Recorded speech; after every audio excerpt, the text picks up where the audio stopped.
الحمدللہ الذی خلق الانسان لعبادتہ وسخر له ما فی السماوات وما فی الارض هو الاول والآخر والظاہر والباطن وهو بكل شیء علیم والصلاة والسلام علی سید المرسلین من قال لا نبی بعدی ارسل اللہ بالہدی ودین الحق لیظہرہ علی الدین کلہ وجعلہ رحمۃ للعالمین وبالمؤمنین رؤوف رحیم اما بعد فاعوذ باللہ من الشیطان الرجیم بسم اللہ الرحمن الرحیم سبحان الذی اسری بعبدہ لیلا من المسجد الحرام الی المسجد الاقصی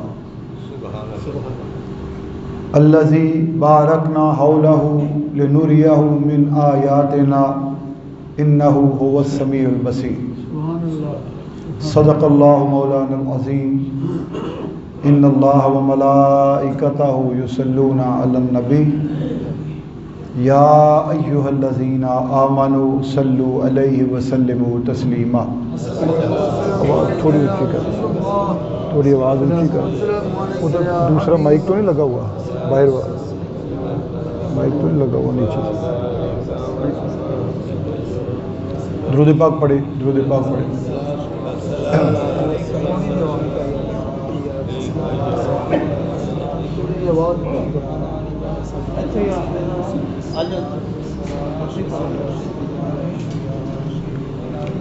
اللہم صلی علی سیدنا و مولانا محمد وعلی آل سیدنا و مولانا محمد وبارک.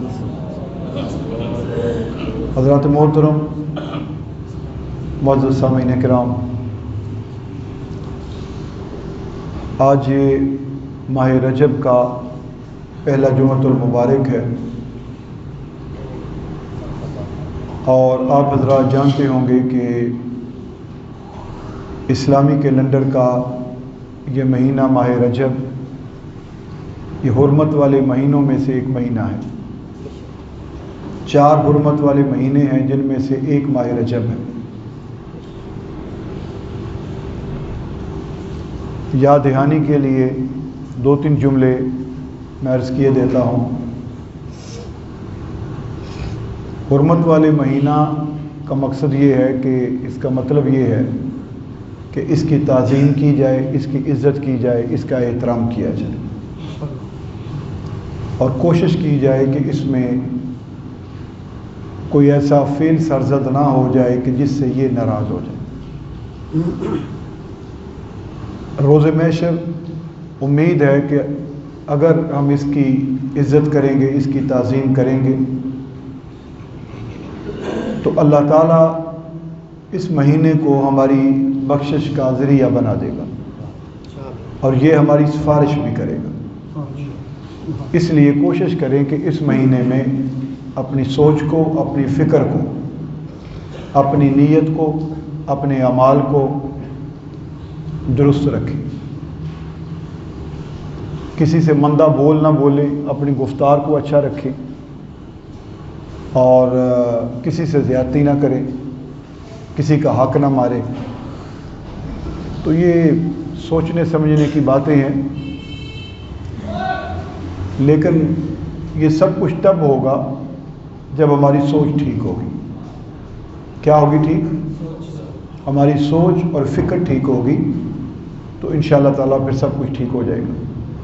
اور اگر ہماری سوچ اور فکر درست نہ ہوئی تو نہ نمازیں قبول ہیں، نہ روزے قبول ہیں، نہ حج قبول ہیں، نہ سجدے قبول ہیں. تو سوچ کا درست ہونا ضروری ہے. تو اس طرح کے جو ایام اور مہینے ہوتے ہیں، ان کی عزت تعظیم تبھی ہوتی ہے کہ جب ہماری سوچ درست ہو. اگر سوچ ٹھیک نہیں ہوگی تو اس طرح کے مہینے گزرتے جائیں گے، سال گزرتے جائیں گے، ہم اپنی اعمال سے باز نہیں آئیں گے. نتیجہ یہ نکلے گا کہ جب بے حرمتی ہوگی، حرمت والے مہینے کی بے حرمتی ہوگی، تو پھر اللہ تعالیٰ اس انسان کی حرمت کا بھی نگہبان نہیں رہے گا. جو شخص اس کے مہینوں کی حرمت نہیں کرے گا، بے حرمتی کرے گا، پھر خدا اس کی حرمت کا بھی نگہبان نہیں رہے گا، پھر وہ بھی آزاد کر دے گا۔ تو اللہ تعالیٰ سے دعا کریں اللہ تعالیٰ اس طرح کے مہینوں میں ہمیں توفیق عطا فرمائے کہ ان کا ہم عزت کریں، احترام کریں، تعظیم کریں۔ ماہ رجب کئی تاریخی حوالوں سے بھی اس کی بڑی اہمیت ہے، اور کچھ واقعات اس میں ایسے رونما ہوئے کہ جن کی وجہ سے اس کو شہرت ملی اور اس کی اہمیت کا احساس ہوا۔ ان میں ایک واقعہ جو ہے وہ 13 رجب کو مولا کائنات حیدر کرار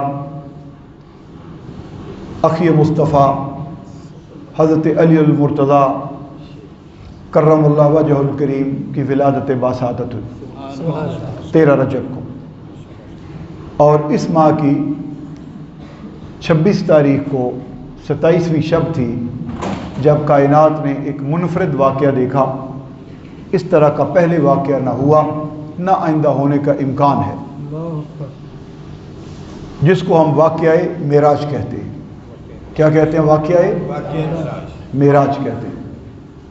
تو آج ہماری یہ پہلی نشست ماہ رجب کے جمعۃ المبارک کی، اس میں ہم آج واقعہ معراج کے حوالے سے اپنے موضوعات کا آغاز کرتے ہیں۔ ابتدائی گفتگو آج میری ہوگی، اور اگلا جو جمعہ آ رہا ہے وہ 13 رجب کو آ رہا ہے۔ تو میں نے پہلے ہی پلاننگ کر لی ہے، سوچ لیا ہے کہ انشاءاللہ تعالیٰ اگلا جمعہ مولا کائنات حیدر کرار مولا علی شیر خدا رضی اللہ تعالیٰ عنہ کی شان میں ہم ہدیہ عقیدت پیش کریں گے۔ اور اس دفعہ میں نے یہ سوچا ہے کہ ایک اگر 2 جمعے بھی انشاءاللہ لگ گئے تو 2 جمعے بھی اس پہ لگائیں گے انشاءاللہ تعالیٰ۔ پھر ماہ شعبان میں بھی ہمارے معراج کے 1-2 جمعے اگر ہو جائیں گے تو کوئی اس میں فرق نہیں پڑے گا۔ تو انشاءاللہ تعالیٰ یہ میں بعد میں اعلان کروں گا ابھی اپنی گفتگو کے آخر میں۔ واقعہ معراج 1400 سال پہلے یہ واقعہ رونما ہوا، اور 14 صدیاں ہی بیت گئی ہیں اس واقعے کو بیان کرتے اور اس کو سنتے ہوئے۔ تاریخ کا کوئی دور ایسا نہیں رہا کہ جس میں اس واقعے کو بیان نہ کیا گیا ہو اور اس کو نہ سنا گیا ہو، نہ اس پر کچھ لکھا گیا ہو۔ ایسا کوئی دور تاریخ میں نظر نہیں آتا، نہ گزرا ہے۔ ہر دور میں 14 صدیاں گواہ ہیں اس بات کی کہ ہر دور میں یہ واقعہ اسی جوش و خروش، ولولے اور جذبے سے بیان ہوتا رہا، اور اسی ذوق و شوق سے سنا جاتا رہا، اور آج تک بھی اس واقعے کے سننے اور سنانے میں کوئی کمی واقعہ نہیں ہوئی۔ یہ بات میں نے کر دی ہے، لیکن ابھی آپ نے اس کو معمولی سمجھ کے تو آپ کے سماعت سے ٹکرا کے ذہن سے گزر گئی ہے۔ آپ اس پر ذرا میرے ساتھ غور کیجئے۔ ایک واقعہ ہے، اور کسی بھی تاریخی واقعے کا جو مین تھیم ہے وہ کبھی نہیں بدلتی، جو فیکٹس ہیں، فیکچول پوزیشن ہے، وہ کبھی نہیں بدلتی، وہ ایک ہی رہتی۔ واقعہ نہیں بدلتا، واقعہ ایک ہی رہتا ہے۔ اس کا سینٹرل آئیڈیا، اس کی مین تھیم ایک رہتی ہے۔ جو فیکچول اس کے ایسپیکٹس ہوتے ہیں وہ ایک ہی رہتے ہیں، وہ کبھی نہیں بدلے۔ اب آپ اندازہ کریں کہ فیکچول پوزیشن بھی نہ بدلے، واقعہ بھی وہی رہے، چینج بھی کوئی نہ کر سکے، تو 14 صدیوں میں بیان کیا ہوتا رہا ہے؟ میری بات سمجھے کہ نہیں سمجھے؟ ابھی بھی نہیں سمجھے؟ چلے کوئی بات نہیں، کوئی بات نہیں، میرا کام ہے سمجھانا۔ میرا کیا کام ہے؟ میں نے آپ کو راستے بتانے ہیں، یہ ہے جہنم کا راستہ، یہ ہے جنت کا راستہ، میرے لیے بھی اور آپ کے لیے بھی۔ اور اگر 29 سال کی خطابت میں کوئی نہ سمجھے تو میں خدا کے آگے ذمہ دار تو نہیں ہوں نا، میں اپنے اللہ تعالیٰ کے آگے، آپ لوگ گواہ رہے نا، آپ لوگ سارے قیامت کے روز آپ کی گواہی ہوگی تو پھر میری بخشش ہوگی، میرے اعمال پہ میری بخشش نہیں ہوگی۔ ٹھیک ہے؟ تو میں بالکل پکا ارادہ دل میں میرے 1% بھی مجھے اس میں کوئی شک نہیں ہے کہ میری بخشش آپ کی گواہی سے ہونی ہے، میرے اعمال سے نہیں ہونی۔ آپ نے گواہی دینی ہے کہ اس شخص نے، اس فقیر نے 29 سال، پتہ نہیں آگے 30واں سال چڑھتا ہے کہ نہیں چڑھتا، ٹھیک ہے، آج کے دور تک 29 سال اس شخص نے ہمیں بتایا ہے کہ حق کیا ہے، سچ کیا ہے، یہ راستہ درست ہے، یہ غلط ہے۔ کوئی مانے کوئی نہ مانے، کوئی سمجھے کوئی نہ سمجھے، کوئی رسے توڑا کے جہنم کی طرف جائے تو جائے، بھئی میں پھر کیا کر سکتا ہوں؟ میرے نبی کو میرے اللہ نے کہہ دیا تھا کہ الا البلاغ المبین، کیوں جی؟ اب یہ بات واقعہ معراج آپ کو سناتے ہوئے مجھے 29 سال ہو گئے، ایسے ہی ہے، 29 سال ہو گئے مجھے آپ کو واقعہ معراج سناتے۔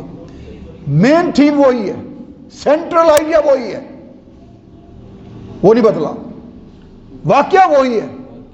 کتابیں لکھی گئی، ضخیم کتابیں، ہر دور صدی کی کتابیں موجود ہیں واقعہ معراج پر، تفسیریں لکھی گئیں واقعہ معراج پر، حدیث کی شرح لکھی گئیں واقعہ معراج پر۔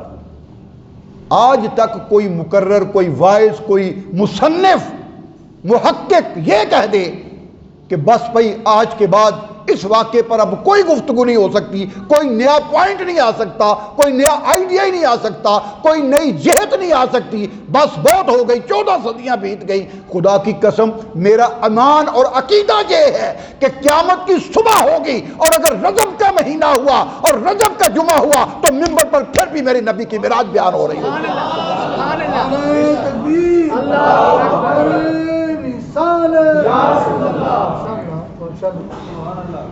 پھر بھی واقعہ معراج ہی بیان ہو رہا ہوگا، اور کوئی نئے نئے نکات، نئی نئی چیزیں وہ بیان کر رہا ہوگا۔ میں تو حیران اس بات پر ہوں، اور آپ کو بھی حیرانگی ہوگی کہ 14 صدیاں بیت گئیں ایک واقعے کو بیان کرتے ہوئے، ہر دور میں نئے نقطے، ہر دور میں نئی جہتیں، ہر دور میں نئے پہلو یہ سامنے آ رہے ہیں۔ ایک واقعے کے واقعہ ہو گیا ہوا، وہی واقعہ ہے، چینج نہیں ہو رہا، لیکن موضوع چینج ہو رہے ہیں۔ فلسفہ لے لیں، حکمت لے لیں، سائنس لے لیں، اس میں سماجیات لے لیں، معاشیات لے لیں، معاشرت لے لیں، اس میں آپ منطق لے لیں، حیات لے لیں، جو بھی موضوع سبجیکٹ لے لیں وہ فٹ بیٹھتا ہے واقعہ معراج پر۔ سبحان اللہ۔ کیسی عجیب بات ہے۔ اب سائنس نے، یہ ایک کسر رہ گئی تھی پچھلے ادوار میں، چونکہ ڈیولپمنٹ نہیں ہوئی تھی، ابھی ماڈرنائزیشن کا دور نہیں تھا، تو یہ ایک پہلو رہ گیا تھا سائنس کے اعتبار سے کہ معراج کو سائنس پر کیسے پرکھنا ہے۔ آپ اندازہ کریں کہ میرے جیسا طالب علم، کم علم آدمی، وہ بھی ہر سال سائنس اور معراج پر کوئی نئی بات کر جاتا ہے، تو جو علماء ہوں گے، جو محقق ہوں گے، ان کا کیا مقام ہوگا؟ تو یہ کوئی ایسا ایسپیکٹ لائف کا نہیں ہے کہ واقعہ معراج اس پر پرکھا نہ گیا ہو، دیکھا نہ گیا ہو۔ تو سامعین محترم، یہ ایسا واقعہ ہے کہ جس پر مختلف آراء بھی رہی ہیں، ڈفرنس آف اوپینین اس پر پہلے بھی تھا، آج بھی ہے۔ کچھ لوگوں نے جب اس واقعے کی سمجھ نہ آئی، تھوڑی سی میں ہسٹری آپ کو بیک گراؤنڈ ایسے ٹچ دینے لگا ہوں، جب یہ واقعہ بیان ہوا تو سب سے پہلے انکار کس نے کیا؟ جب میرے آقا کریم علیہ الصلوۃ والسلام شب معراج کے بعد صبح معراج جب اس واقعے کو بیان کیا گیا، حضور نے ارشاد فرمایا، تو سب سے پہلے اس واقعے کا انکار کس نے کیا؟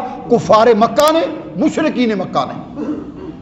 ایک گروہ سامنے آ گیا کہ جس نے حضور کے واقعہ معراج کا انکار کیا۔ کیوں انکار کیا تھا؟ انہوں نے کیوں انکار کیا؟